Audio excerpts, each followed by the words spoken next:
J'ai été parce que déjà c'est une obligation dans la religion. Et j'y étais pour me ressourcer, me purifier et pour y aller quoi en fait. La première fois qu'on arrive déjà à la mosquée du prophète Mohammed sallallahu alayhi wa sallam, on est. C'est grand, c'est propre, on est impressionné quoi en fait. On est impressionné par la grandeur de la mosquée, la propreté. Et quand on arrive devant la tombe du prophète alayhi salatu wa salam, on a des larmes aux yeux en fait. Déjà on a des larmes aux yeux. Et quand on va à la Mecque, on oublie tout en fait. On oublie tout, on oublie tout ce qui est à côté quoi, en fait. Presque on a des larmes aux yeux en fait. On a des larmes aux yeux en la voyant quoi. On est dans un environnement sain déjà et on voit de toutes les nationalités et là on voit qu'on n'est rien en fait. On n'est rien du tout quoi, sur Terre. Le problème quand on y va une fois, on a envie d'y retourner à chaque fois. C'est comme on a l'impression qu'on nous a piqué quoi en fait. On y va une fois, on y va deux fois et on n'a plus envie d'aller autre part.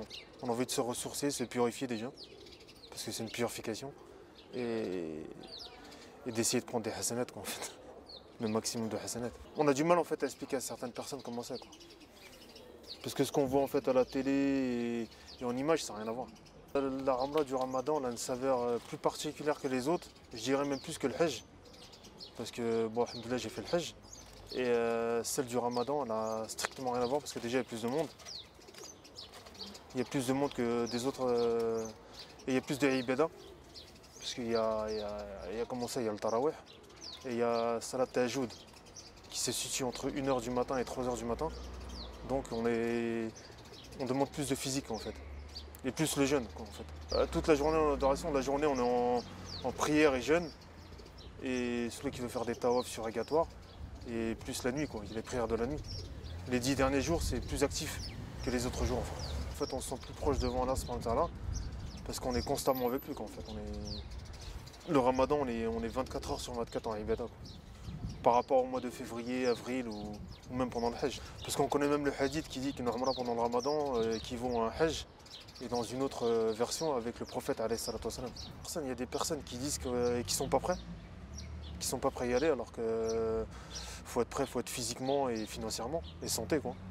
Il faut y aller quoi en fait. Et on incite beaucoup les gens à y aller, mais bon il y en a ça passe pas, il y en a ça passe quoi, en fait.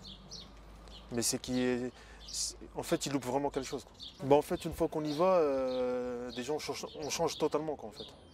On change totalement, notre vie elle a totalement changé en fait.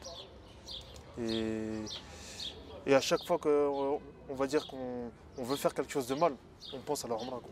On se dit j'ai été et voilà faut que. Et la foi elle augmente quoi, en fait. La foi elle augmente. Surtout pendant le Ramadan. La foi elle augmente beaucoup. Et on y va aussi pour les prières. Parce qu'on sait qu'une prière vaut 100 000 à la Mecque et 10 000 à Médine. Et après il y a aussi les visites Médine de Mejid Koba, Jebel Uhud.